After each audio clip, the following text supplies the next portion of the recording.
सुबह ईद नमाज पढ़ने के लिए जैसे ही मस्जिद में जाता हूँ तो नमाज हो चुकी होती है और वो दुआ मांग रहे होते हैं, मेरी ईद की नमाज ही रह गई होती है। अब हुआ कुछ यूं था कि रात को ईद की एक्साइटमेंट की वजह से सारी रात मुझे नींद नहीं आती और सुबह लेट उठता हूँ, ईद की नमाज ही नहीं पढ़ सकता। अब यहाँ अम्मी मुझे नेगेटिव मोटिवेशन दे रही होती है कि मैं जब उठेंदी भी रह गई वली तू हराम थी पिया हमें। अब ईद नमाज ना तो अहमद ने पढ़ी है, ना तो जुनैद ने पढ़ी है और ना तो मैंने पढ़ी है, सिर्फ और सिर्फ अब्बू ने पढ़ी है मस्जिद में जाके। अम्मी कहती है अब या तो नमाज का कोई बंदोबस्त करो या तो तेल लगा के लितर ब्रेड खाने के लिए तैयार हो जाए, क्योंकि अब्बू अभी नमाज पढ़ के आते ही होंगे। मैं फौरन से अपने सोर्सेज को कॉल करता हूँ कि बताओ अब 8:30 बजे तक ईद नमाज कहाँ होगी, तो वो मुझे कहते हैं ईदगाह चले जाओ, वहाँ 2-3 ईद नमाजें होती हैं, शायद वहाँ तुम्हें मिल जाए। अब फौरन से अब्बू की फरारी को छोड़ के अपनी बुगाटी उठाता हूँ और अहमद को बिठा के 1.5 किलोमीटर का सफर करके मैं पहुंच जाता हूँ ईदगाह पर। अब यहाँ लोग जाए नमाजें उठा के ईदगाह के अंदर ही जा रहे होते हैं, मतलब मुझे ईद नमाज मिल गई होती है, तो फौरन से अपनी बुगाटी पार करता हूँ और मैं चला जाता हूँ अंदर। अब इस गेट पे तो पुलिस खड़ी होती है, जाने ही नहीं देती, तो मैं दूसरे गेट से जाता हूँ और यहाँ रश देखो कितना ज्यादा लग रहा है आपको। अभी तो कुछ भी रश नहीं है, लेकिन जब नमाज पढ़ने के बाद आपको दिखाऊंगा ना तब आप रश देखना कितना ज्यादा है। खैर अब इतने सारे मजमे में मुझे नमाज के लिए जगह मिलती है, जल्दी से नमाज पढ़ता हूँ और अब मैं आपको रश दिखाता हूँ, ये देखो कितना ज्यादा है। अब हजारों में मजमा ईदगाह के अंदर भी बैठा है, ईदगाह के बाहर ग्राउंड में भी बैठा है और रोडों पर भी अवाम इतनी ज्यादा है कि भाई चलने तक की जगह मुश्किल मिल रही थी। अब साइकिल स्टैंड पे जाके अपनी बुगाटी खींचता हूँ और सीधा घर आ जाता हूँ और घर आते ही पहले मोहसन से मिलता हूँ, फिर अपनी अम्मी से ईद मिलता हूँ। अब अम्मी से मिलने के बाद इससे पहले कि मैं अम्मी से ईदी की डिमांड करता, अम्मी ने मेरे से ईदी की डिमांड कर ली कि तुम मुझे ईदी दो। मैं कहता हूँ कि भाई थोड़ी सी जेब गर्म होने दे, फिर इसके बारे में सोचेंगे। खैर अम्मी फिर सेवियां लेके आती है और उसको जब मैं चखता हूँ तो यार जायका तो आपको पता है उनका बड़ा ही लल्लन टाप होता है। सेवियां खाते खाते अब्बू भी ईद नमाज पढ़ के आ जाते हैं और अब्बू से जब गले मिलता हूँ तो यार ये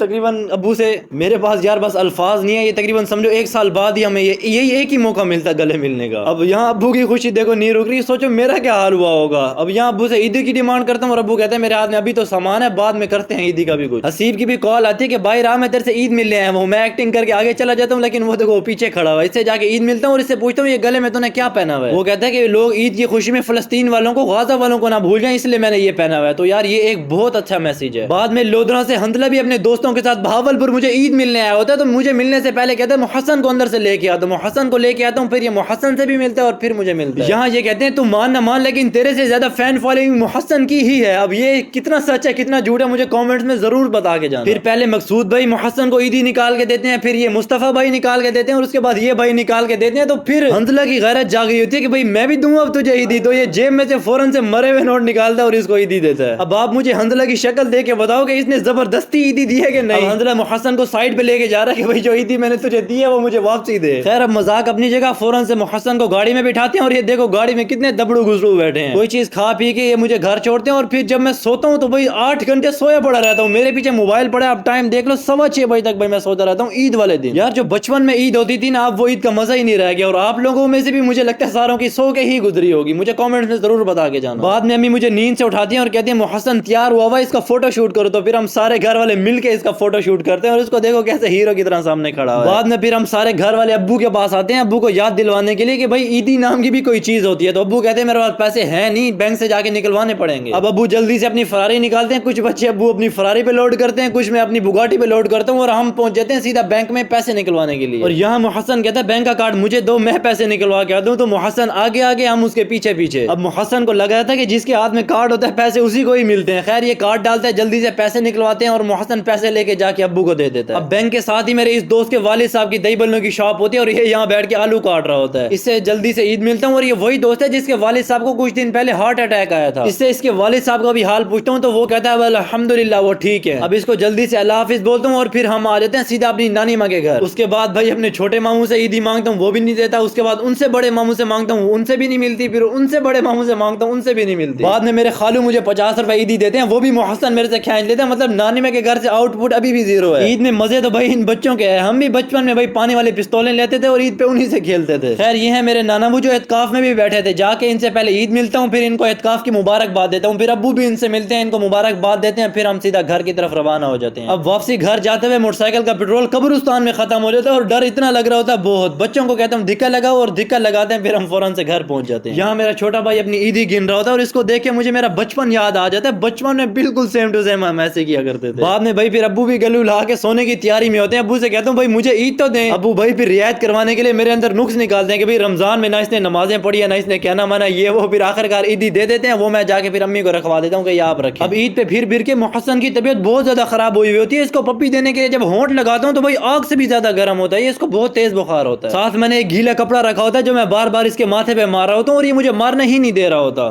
آپ کو اور آپ کی پوری فیملی کو میری اور میری پوری فیملی کی طرف سے دل کی ڈیپ گہرائیوں سے عید مبارک. And thanks for watching the video. Allah حافظ.